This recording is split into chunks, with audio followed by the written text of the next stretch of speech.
He has been a pretty consistent performer throughout the tournament, but I feel like that his impact has not been as impactful as it was during the regular season of the LCS. I feel like looking at players like Flame, like Olay, who have been big playmakers, are really the core part of Immortals' success so far at Worlds. To me, it looks like Fnatic are just trying to funnel Smithy onto that Ezreal jungle. They've seen him play it before, and it looks like they want him on one of those squishier champions to try and actually take advantage. Smithy, though, he does have other options. He's also played the Rek'Sai, even though we've seen Broxa on that. Smithy very well could steal that one away, because I don't think you want to use your first pick on jungle, even with all the bans used on it. And this is interesting. Oh, all right. So there's a Xayah ban for Immortals, and Janna picked up with Rakan and Lulu available. They're daring Olay to take the Rakan, and that's one of the champions that we've talked about for this team especially. Olay was such a big part of their initiations in the regular season, and the Ardent Sensor move has kind of taken him away from that role. We've seen him look a little bit uncomfortable, flashing forward on Lulu and glitter lances not really having huge impacts. But here we go. Immortals actually start taking away from Reckless instead of the support role. Now, when you think about the AD carries that are left up, Tristana is available. There's the hover of the jungle Ezreal that you were talking about. But I feel that this... so many things to talk about. Really good steal from Immortals, but now Fnatic likely just going to go onto the Tristana. There's the potential for that late game scaling advantage that we saw when you think back to RNG versus G2, and Cody Sun could become this insane late game threat. And what Immortals were probably hoping for was if they saw the Ezreal, then they could go for something like the Lee Sin, one of Brox's most popular champions back when he first joined, but instead they're going for Rek'Sai, which is what he's brought out so far throughout this tournament. Very simple but effective picks here for Fnatic. Rek'Sai, Trist, and Janna, as Ezreal does get locked in on the Immortals side. So I have to think we're waving bye-bye to Rakan at this point. I do not think Olay will be granted that champion, given how high pressure this game is. But Immortals, what's their focus for this first ban? Yeah, because they're looking fairly squishy at the moment. And I think that Fnatic, especially seeing how quickly they're locking these champions, this is going according to plan for them. They were definitely expecting, like we talked about, to try and funnel Smithy into this Ezreal pick. And now the mid lane bans come through. What is it going to be? Immortals will be able to have the first pick after the second bans do timeout. Now, I feel like Immortals don't have to ban away Syndra. They could actually pick it away from Fnatic. We know that it's been a big comfort. Oh, my apologies. Yeah, you're right. I did miss the Syndra ban from earlier on. More focus going to be down onto the mid lane. Corki still available. Ryze, another big pick. Pobelter could look to go that way, especially with the LeBlanc and the Cassio both already banned out. Well, certainly curious selection so far, as LeBlanc banned by IMT, taking that away from Caps. Ryze and Corki. Who's going to be traded over here? Because, yeah, if you ban the Ryze, they insta-lock Corki, and then you're kind of limited on your options. And the thing is, Immortals' composition with Corki on it looks terrible. That is very, very squishy. All backline. They would have to secure some sort of front line in the top lane for Flame, but it definitely would look extremely risky, especially into what Fnatic are showing already. So the Jace ban comes through, and they're willing to trade them. Now remember, Gnar and Trundle are the two top lane champions that we have seen come out from various top lanes throughout groups, and they could be a good answer to whatever tank Soaz is likely to be put on. Shogath would be fine in terms of frontline, but they could also go for the Maokai that he's brought out of Faramir. I think a big key here, too, is crowd control, crowd control, crowd control! But Malzahar is actually good into Ryze. Oh, goodness. And that is going to give them even more crowd control. Let's see what Fnatic are going to round it out with. And I love Malzahar. Like, there was a recent change to him in his ability to shred through tanks, because now his ultimate became flat damage. The amount of percentage health damage that he does dramatically decreases. And while he used to be a tank killer, now he's just great at locking down these really mobile targets. And when you already have a lot of CC in your composition with things like the Cho'Gath and the Janna, it just becomes great setup or pick potential that Fnatic can look to take advantage of. Yeah, and a big theory here is, the range at which Ryze likes to work with. Malzahar could just put down the Voidlings and ult up with the rest of the people, team sitting around, that they could try and take him there. Again, though, if they do go with this Trundle, that would be split push commitment here from Immortals. They are running fairly light on crowd control, and that means you're going to have good map movements, good side wave control in order to get your advantages, because you can't simply say, hey, it's time to force, and then have an easy force. That being said, Trundle Pillar has always been good in poke compositions, and it could combine well with, Ezreal. And with the composition that Immortals have drafted, Ezreal really good at setting up early leads, and we've seen Xmithie do it. Think back to their game against Longzhu last week, where they just kept camping bottom lane. All he now needs to do is the same thing up top.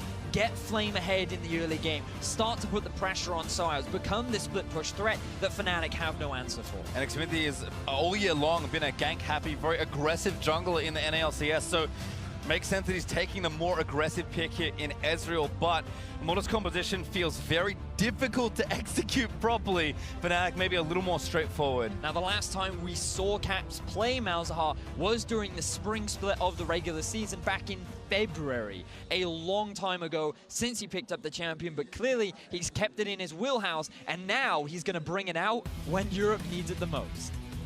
I love me some Caps, I have to say. A bunch of unique picks. Is the kind of player that was so well regarded in Europe despite being a rookie entering the league this season, and like you said, at a final time, pulling out something like this. It's not Aurelion Sol, but instead it's Malzahar. And it's going to be the little things that I'm looking for in this matchup.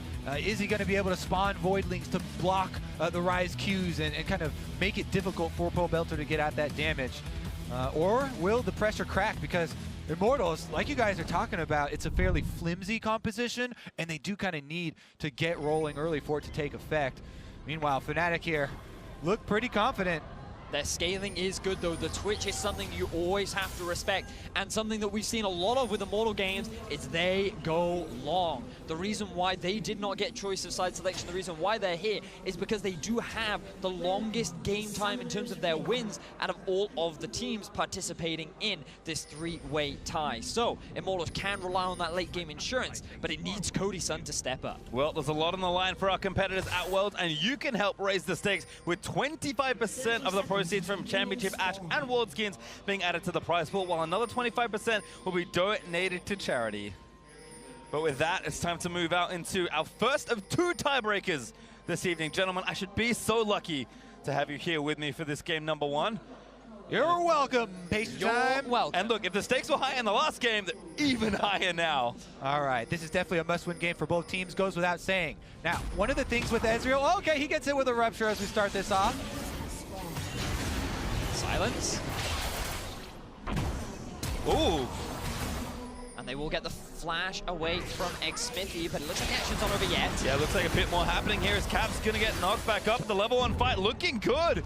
We start the tiebreaker game off with a level 1 5-on-5 fight. Couple of flashes are blown here, and it is going to be the Ezreal, but we already saw even on Ezreal, if your flash is blown, still can go for those invades. Just makes it more risky.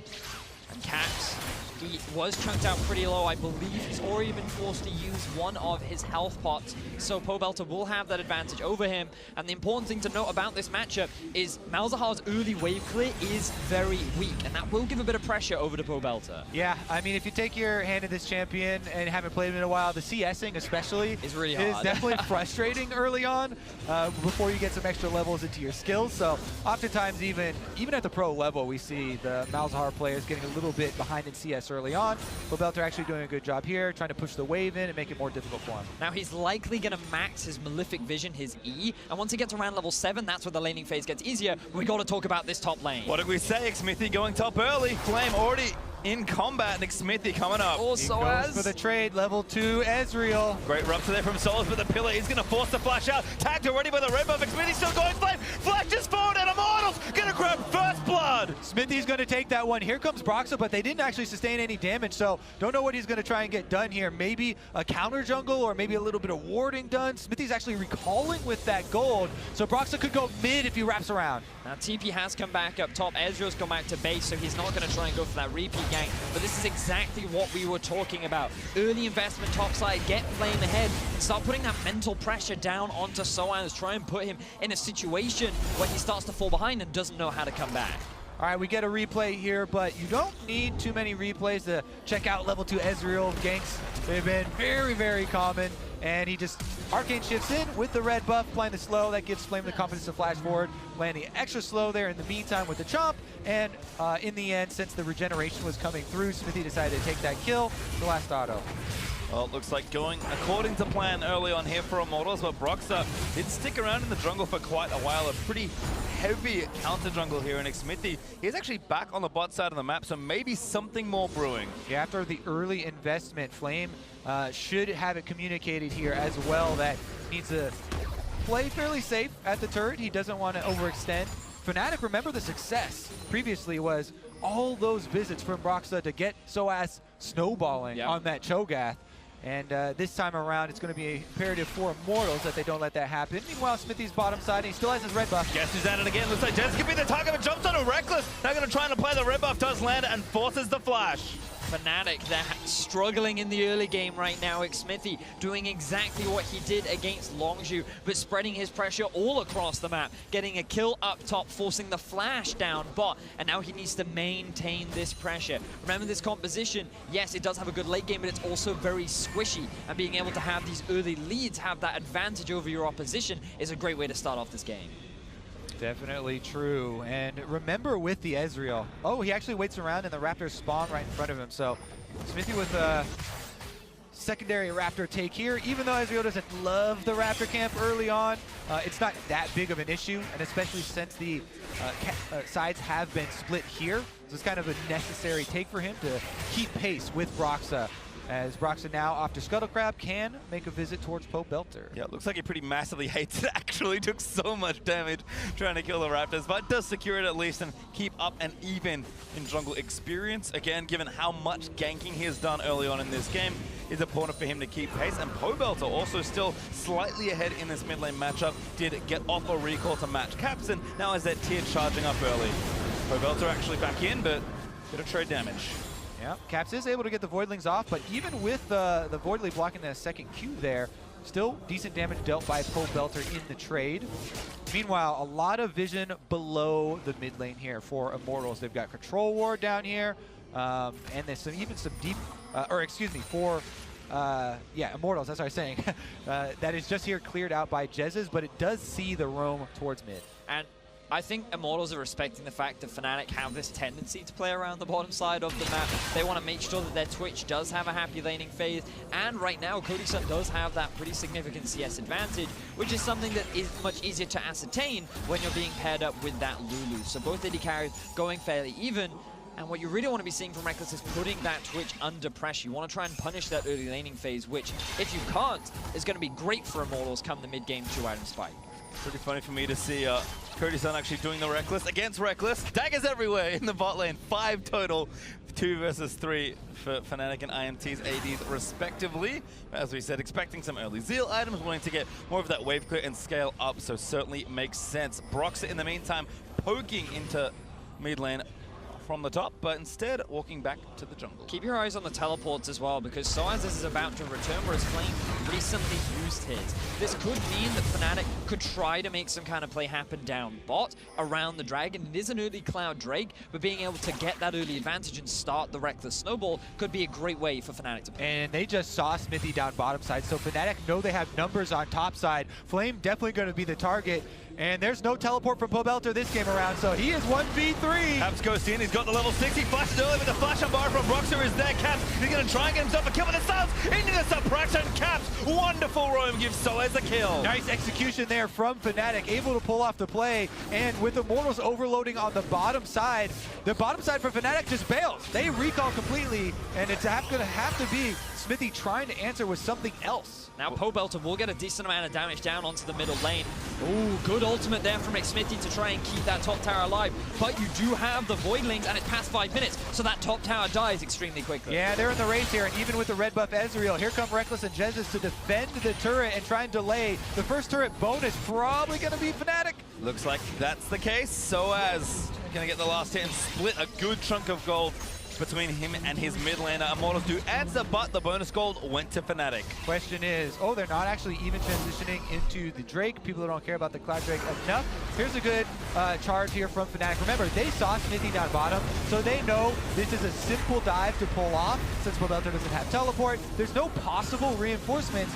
So they're all just going to blow flashes, jump right in there. You know, Soaz is happy to tank the turret. He didn't even get, you know, much damage contributed to it. So and he took the kill too. Yeah. He was just like right at the end. Hey, I drank this tower. I have to take some of the credit here. So he's now sitting at 1-1-0. Didn't get much damage, but it was the damage that mattered. It did, exactly that. Now, Caps, he's going to be happy returning to mid lane, playing around top side rather than bot. A slight shift from Fnatic, but definitely one that worked for them pretty well up against the Gigabyte Marines. And now Xmithy, he's looking to try and continue that early pressure. Now level 6, we saw him utilize the ultimate up top. Let's see what else he can do on the map.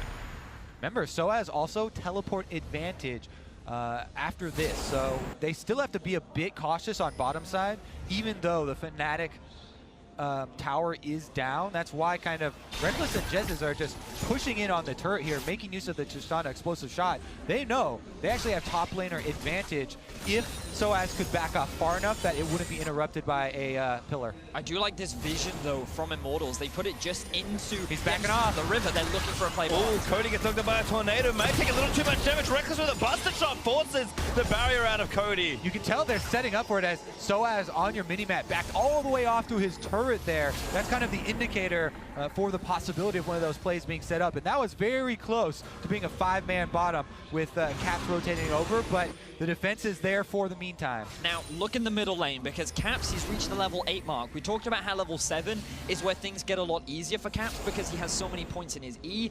Now that he's got an extra point in his Q as well, that wave clear becomes impossible for Poba Belter to deal with. So he's the one that's always forced under his tower, and Caps will have priority on the roams. He will have more windows available. Just look at how he's going to clear out this minion wave, and then he's going to move into the jungle, and Immortals always have to respect where Caps could show up. Goes back as well, so Caps could make it 2 for 2 on successful roams here in this game. Just a little too much work from all the dots there from Malzahar, and Caps again jukes out of vision. Belter going to try and keep tracking him, gets a control ward down onto the left side of mid, but Immortals being forced kind of far back here in these lanes. Flame still salvaging his top lane, although he does now have the teleport back up. We're really just looking for kind of that first big point of tension. Cody has gone back, has his rune-ins to get things farming, but Reckless probably doing the flat AD BF sword pickaxe into his own kind of farming wave clear item. So things may continue to be a bit slower here up towards the 20-minute mark. He doesn't need boots. He's got a Janna. As long as he's just running after her, making sure that Jezz is always in front of him, he's going to be gliding like a plane. That's like saying you don't need attack damage because he's got a Janna. She'll give you a shield. You don't need health because you have a Janna. She'll give you all those things. She'll give you everything. I think it's funny because I was going to say Fnatic love to prioritize Reckless in the draft. I saw the general like, oh, that's interesting. But realistically, that is prioritizing Reckless in the draft. It's honestly why she's so good right now. She does give so many different stats like that. Here goes Immortal starting up the Cloud Drake though, and that will give them even more move speed, at least out of combat. Brooks are going to try and answer with the Rift Herald over here. Should be easy for him, you know, as Soaz could just mosey on down if they needed any extra support with the Cho'Gath.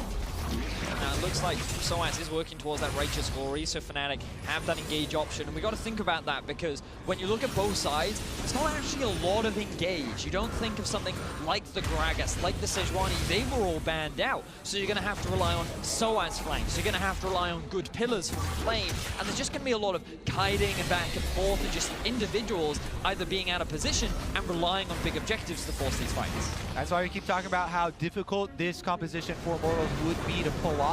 They have to play around disengaging, throwing up these pillars. Right now, they're going for Caps, though. Cody sneaking in. Pybelta flushes in, look for the root. Oh, that passive! It stays on a bit longer there, and he's able to block that CC, so Flash from Pybelta gets nothing. Trade of summoner spells in the middle lane. Neither mid have them available now. Cody's Sun tries to make a play in mid, and that gives a window for Reckless and Jezz to push up bot, and they could get a fair amount of damage onto that tower. One of the reasons why you really like that champion, extra spell shield comes in super handy when people are trying to initiate on you. This is a Fnatic brush.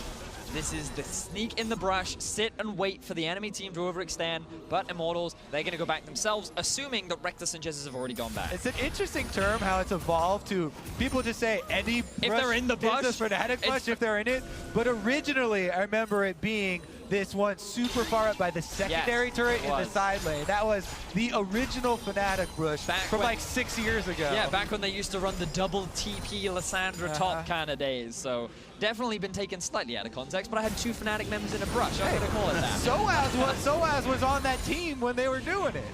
Uncle technically correct on that one, but Or was he? as Cavs are still cleaning things out. I mean, it is important to note that Fnatic are one of the most experienced League of Legends teams in the game's history. I mean, we have two teams that have never been to Worlds before in this set of tiebreakers, and Fnatic, the veterans here, trying to continue an incredible run of form here in week 2. And many European fans thought that Fnatic would be the first seed coming into Worlds. They had an 11-2 record during the regular season. They had extremely high expectations, and then they were upset during playoffs. They had to fight their way through the gauntlet. And for Immortals, it was a bit of a surprise because they had Smithy join the roster. Expectations were fairly low, and then they had a very impressive season.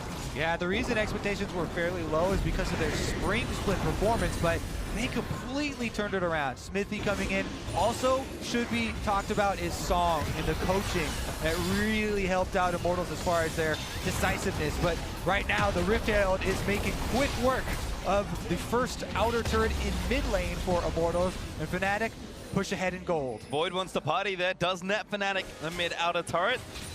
Now up by 1 is, again, the pace of this game. Kind of, you can feel the weight of a tiebreaker game on these two teams.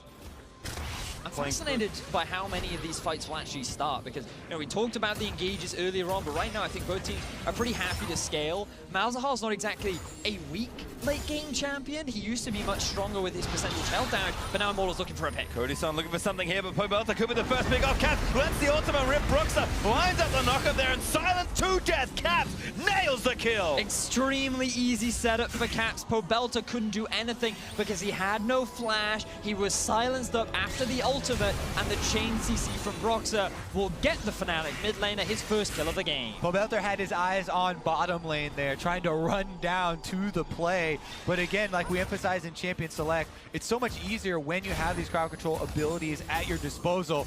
Very easy for just point and click there. Nice chain from Caps and Broxah to get that kill. And after Pobelter's death, Codyson had to move up to mid to clear out the wave, and that's going to give a window for Fnatic to get this bot tower as Codyson comes up in step. No ulti, but he actually jukes the tornado. Reckless maybe overstays his welcome. Cody wants it.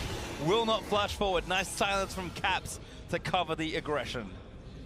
Love the play there from Cody. Keeps his tower alive. Doesn't allow Fnatic to snowball the gold lead any further. While it is slightly in the European squad's favor, this is how they were able to build that slight lead. Yeah, Pobelter had his eyes on bottom lane and no vision of this ledge over here. So Caps and Broxah, as we said, easily able to just jump right over, secure themselves some extra goals. Silence is a mage's worst enemy. The inability to do anything, because your basic attacks don't do much. Like, you're entirely reliant on your spells, and if you don't have them available, you end up just getting locked out. Suppression, knockup, those are also pretty annoying to deal with, and 100% to 0 is rough life. Yeah, fortunately for Pobelter, no available counterplay in that situation. And Immortals. QSS. QSS is how you got it. In that situation. Yeah, you're correct. Yes. And that is actually something worth highlighting. We haven't seen Malzahar in quite a while, and he was a support for a long time when he was kind of in vogue, but you do need to get out of the pressure, and the only way you could do that is with a QSS, which feels real awkward for Rise. It's one of those debates where by having a Malzahar in the game, you can force your opponent into building a QSS. Yes, that's great, but in the late game, when 4 out of the 5 members all have QSSs, now Malzahar doesn't really have a target that he can focus down on, and his ultimate becomes less and less reliable as the game progresses. But then all these, mages and stuff are using an item slot on something that can only be upgraded for attack damage. Uh-oh. Gonna help the silence problem with the BM sword behind the Mercurial Scimitars. Looks like teams are lined up for this Infernal Drake. Fnatic, though, first to the play. Yeah, looks like they're going to be able to get this one. Infernal Drake burn down, and they teleport in behind him. But the pillar actually from Flame tries to knock down Caps, so solid. He wants more for his team. Righteous Glory in, silence on the Codyson. He jukes away from the Rupture, but is forced to flash the wall. Reckless rocket jumps towards IMT, and no kills are forthcoming. Gonna be able to hold on to this one as well for Fnatic. Infernal Drake picked up. They also blew the flash on as well. Olay.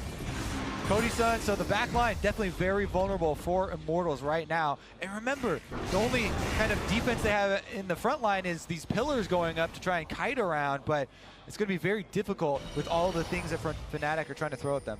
The thing is, though, we've been looking so much at the bottom lane that we have not been paying attention to Flame, who's been quietly farming up in the top lane. 30 CS advantage now onto Soaz. He's building himself up into this pretty threatening split pusher later into the game. Well, he's going to have to get started quickly. Gonna have to maybe make a trade. Fnatic take the bottom out of Flame. Is going to try and equalize here. Should be able to chomp this one down. Soaz will not make it in time with the wave.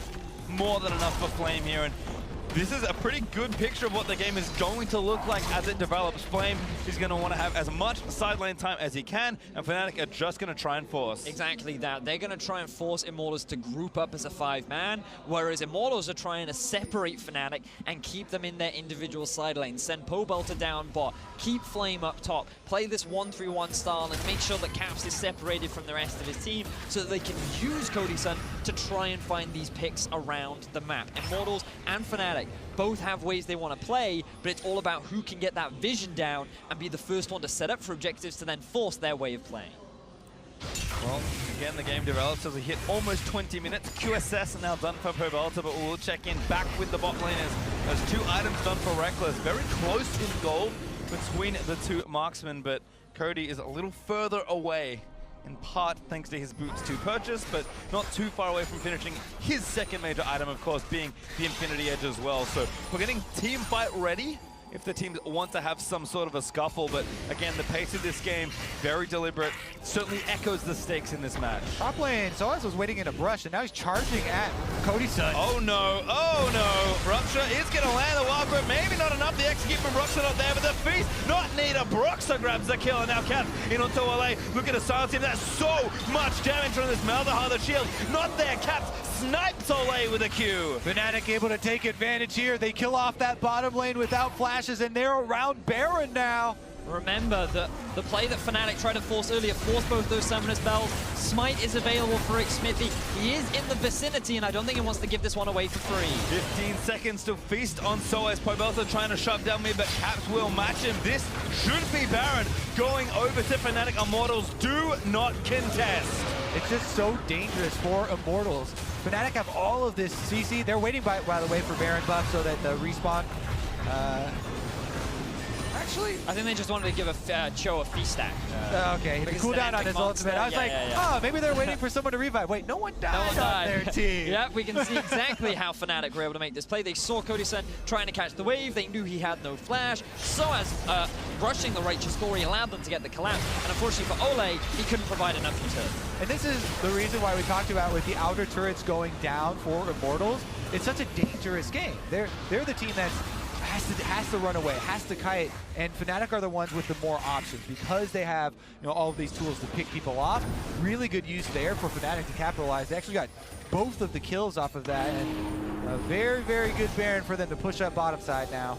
And again, as Fnatic kind of move as a 5-man unit, sieging with this Baron buff, Caps has had an incredible game so far. 2-0-1 on the Malzahar. Didn't even use his ultimate to kill Ole. Was so confident in his play, but now he lets the rip in onto Flame. Big silence there is also. Tornado's also going to wombo combo it in. But Cody unleashes his ultimate on the other side, but Fnatic not deterred, will keep sieging. Fnatic, they get a lot of damage down onto Flame, but he's being forced to group. Remember that Immortals want to keep Fnatic apart. Their true strength comes when they're a 5-man unit, and they can utilize the item spikes that they've now picked up for themselves. Flame's going back to the fountain right now, so there is a small window for Fnatic to push in and try and bully this turret down. Looks like they'll take that and just break the window.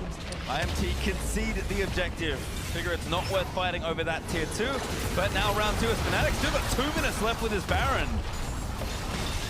Feel very confident to continue this siege. Immortals, they have no answer. Remember, they have no engage, and Fnatic are just walking into their base. Exactly, no front line here. The ultimate was already used from Flame when he got Mao's ultimate, so there you go. Nice inhibitor for Fnatic, and they are going to be very happy with those rewards. So quick and easy for them to take afterwards. Baron recall will let them spend all the cash as well. And you have to go back to the draft. Remember how many jungle bans we saw coming out from Fnatic. There was the Jarvan, the Sejuani, the Gragas. So many engage options were taken off of Xmithy. And coming into World's group stages, I felt like Xmithy and Ole were 2 of the key initiators for this squad. They were the people that you relied on to start the fights. You take them off that, and you can see Immortals are really struggling in this mid-game point. Well, we've already talked about, again, the stakes of this match, but there's also something else else potentially on the line. No team at Worlds has ever qualified after going 0-3 in week 1, and no team at Worlds has ever qualified after going 0-3 in week 2. So there is the chance for Fnatic or Immortals to do something that has never been done at Worlds, but that will come, if at all, in our next match. But right now, Fnatic are firmly in the driver's seat. And the problem with a split push comp when you're this far behind is that your 4-man squad can't even slow down the other 5-man squad that's coming to take down your turrets. And Fnatic could even threaten tower dive while Flame is pushing on the side lane. You see, Flame couldn't even push more than one wave there in the time it took Fnatic to take a turret. Always forced back to base, and they're just going to have to hope for some big outplays. Now there's 20 seconds left on the Baron. Fnatic, they will run that buff out, but they still feel confident enough to keep the push on. They're going to extend their vision deeper, steal away some of these camps, but they're not afraid of Immortals when there is no threat of engage coming out from the North American squad. And if anyone from Immortals puts a toe out of line with maybe the exception of Pobelta, Captain's ulti will just lock them down. There's Cody, way too far forward. The Wildcard, not nearly enough, but the barrier will actually save him. So taking the torrent for maybe a little too long, but they still bust through the top lane. No one from Immortals can step up here, and they're just waiting around to watch the inhibitor die. Fnatic feeling good. They get themselves their second inhibitor of the game 24 minutes in. This is such a different performance from what we've seen throughout the entire group stages. Fnatic and Immortals have had such nail-biter games, but the difference in preparation has given Fnatic the edge. 7,000 gold ahead for Fnatic after almost 4,500 gold Baron power play. 2 inhibs cracked in top and bot lane, and now the mid lane left with an Ocean Drake as a bit of an additional objective if Fnatic would like it. They have complete control of the map right now, and it's showing. Things become harder and harder for Immortals. They're going to have to rely on Fnatic mispositioning around an objective, overcommitting for a Baron, and maybe getting it stolen away. But even then, you're just looking at this Twitch and hoping that he can get to a late game point where he can maybe turn things around. Yeah, it looks like Fnatic can't wait for their rematch with the Gigabyte Marines, as we're only 25.5 minutes into the game, and they've already destroyed the majority of the Immortals base. Now, the only area left is straight up mid lane. Fnatic, of course, not wasting any time. Able to push through here with plenty of items just across all of their champions. And this turret, not particularly defendable. Flame has 2 different super minion waves to worry about. And every bit of poke from Caps is doing an absurd amount of damage. Huge silence onto Cody Sun. He wanted to try and force something there, but instead it's going to get forced back, getting relatively low. And look at the prolific vision on Pobelta. Yeah, it's so hard to see the opening for Immortals to try and make the comeback play. And it has to be some mistake here from Fnatic. You know, there is a lot of damage on Immortals that they could punish a mistake if one presented itself, but there are just so few options. Well, turret number 3 in the inhib cycle will maybe look to go down here. TP from Soa's back to lock up Xmithie and buy a bit more time. He's actually flanking as he chunks Xmithie to 50% health. The Rupture not quite there, but they break the turret. Now, 1 inhibitor left for Fnatic to take, but they'll play it a bit more patiently. I thought that they would try and reset for Baron, but they've actually got their eyes on the inhibitor. They feel strong enough to commit. Here comes Flame with the pillar. Have to be something here for IMT, but Fnatic again just playing out their composition as they drew it up in the draft. This inhib is going to fall down. You just cannot face check this Malzahar and Shogath, and Reckless is more than enough insurance for these fights. Cody lets it go with the ultimate. Flash fill there from Flame, trying to start something. The root onto Caps is not enough damage as Soaz again moves back through. Reckless getting aggressive, jumps forward towards the Immortals, and Soaz just eats away, gets the kill. Cody caught by a Rupture. That's going to be it. Fnatic push through, take down the Nexus, and look to make World's history as they go up against once more the Gigabyte Marine. Look at the smiles on Fnatic faces. They defy expectations. They're going to take down Immortals and keep their quarterfinal hopes alive. Only 1 left there as the Nexus goes down. Immortals will beat it due to the World's group stage of Fnatic. Have 1 more game to play. Very clean game overall from Fnatic. You look at the early draft and there is so much pressure on Xmithie to snowball the top lane, keep the bottom lane from falling behind. He does all these things, but then one big play from Fnatic in the top side where they kill Cody Sun, they kill Ole without their flashes, very quickly translates into a Baron, and then there's nothing that Immortals can do to stop the relentless pressure from Fnatic. And experience maybe showing a bit there for Immortals for their first trip to Worlds. A valiant effort here in Group B, but they will fall to the experience and honestly poise a Fnatic who picked themselves all the way back up from probably underground, given how poorly their first week went. And unfortunately for NA, the curse of week 2 continues as Immortals again say goodbye to the group stage for this Worlds. Yep, they were able to make it here to Worlds and have a good opening week, but fall down here in week number 2, as many North American teams have fallen prey to. Now, though, we get to look forward to some more Marines play. Gigabyte Marines versus Fnatic. This is going to be an exciting tiebreaker because these two teams have been neck and neck in this group. And both teams vying for that opportunity to make it to the quarterfinals. No one really expected them. Gigabyte Marines were expected to finish bottom, maybe even above Fnatic by many analysts. And now they have that one opportunity, just one more game could get them into that quarterfinal. Certainly rip the Pick'ems at this stage, but to get their thoughts on Fnatic's win, let's head over to Dash and the analysts. Thank you very much. Pastry time. Immortals, unfortunately, will be headed home with a 2-5 record after going 0-4 here in week 2. NA is boom.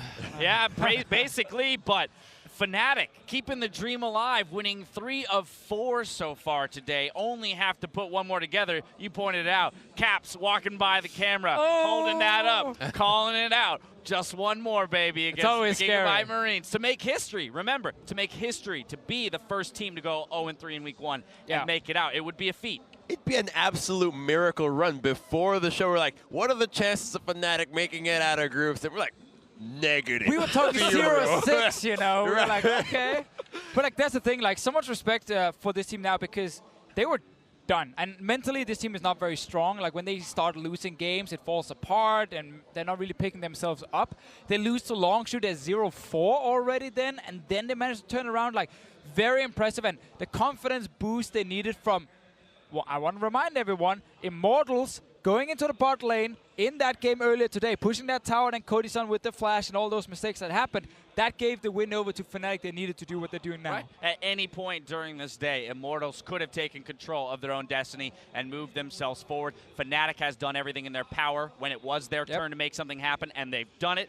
What speaks to me, though, is the adjustments that Fnatic has made between weeks 1 and 2. If I'm going to call out a difference between the NA squad and the EU squad, is that Fnatic came out with different strategies this week. Most notably in this game, banning out the tanks for Xmithie. Let's get him back onto an early aggressive jungler that doesn't have a lot of team fighting presence, and then the Malzahar pick of all things. And I mean, the Malzahar pick is an adaptation. One thing I think other teams should be attacking perhaps is this Rek'Sai, which has been the same in every single game, and it feels like Fnatic is somewhat dependent upon it for that early aggression, for Broxah to be proactive, but I think that the Malzahar made a lot of sense. It's a very strong pick. You're able to pull off these sorts of plays, roaming up topside, get an easy dive, and you have to say the Flame definitely misplayed this dive. Maybe could have just tried to stay under the turret, try to clear out a wave. Well, I think the Malzahar is not just important for Fnatic right now, but for the mental state that these teams are in because of how easy it is to execute. You point, you click, you get the champion deleted. And against the Marines that have already shown falter, against Fnatic in their second game, against Immortals right now that clearly are just demoralized mentally, it's a fantastic pick. And those 2 last kills was really what won the game for Fnatic. That gets them the Baron. And when you're playing this split push style comp with an Ezreal jungle, you have no real engage. The way that you win the game is by split pushing, and Trundle cannot do that against a Baron-empowered team. That enabled Fnatic to so easily start taking the inhibitors, and the game is done as soon as you lose that Baron. And that's one of the things I also really like about Malzahar is when the enemy team have no backline threat, no one touches Malzahar. He deals a ton of damage in team fights. Typically, his problem is, you know, when he's ulting, he's stunning himself, he's standing there dealing damage against one guy, and there are 2 or 3 other champions kind of attacking him and most likely killing him. And you know what? How he also nullifies Ezreal? You got Voidlings blocking the way for the Mystic shots. Against Rise Q as well, baby. How is he actually going to hit A? So the Malzahar pick gets to be even more genius than But we I'm thought. even that much more intrigued now to see what Fnatic has planned for Gigabyte Marines Aurelion round number And what 3 the here, Marines right? have. Gigabytes have chosen blue side. I want to talk about this game a bit because where Fnatic focused out the tank junglers against Xmithie, You can't do that against Levi. We saw earlier different teams trying to attack his jungle pool and get him off of the carries, but there's just too many. Well, for the majority of the day, the Marines have already played blue side. So 2 blues, 1 red side. So it makes sense for them to pick the side that they've most been comfortable with. Also, first rotationing maybe the Janna again. And blue side does offer the ability to target ban anybody specifically. And I do think you can go on Broxa and just get rid of these early game champions. Clearly, it has been a linchpin for Fnatic. So maybe strike there. And for me, for Fnatic, they should be worried less about what Gigabyte Marines are doing and more about getting a well-balanced composition that fits their playstyle. Play your own game, play it measured, invade at level 1, figure out what the Marines are doing. If you can do that, doesn't matter what the Marines are going to bring out. You could have a strong game. We'll have more time to talk on the other side of the break, rather. As we speak, the Gigabyte Marines and Fnatic prepare for a monumental game with the winner advancing to the quarterfinals. Don't miss it. Great rub.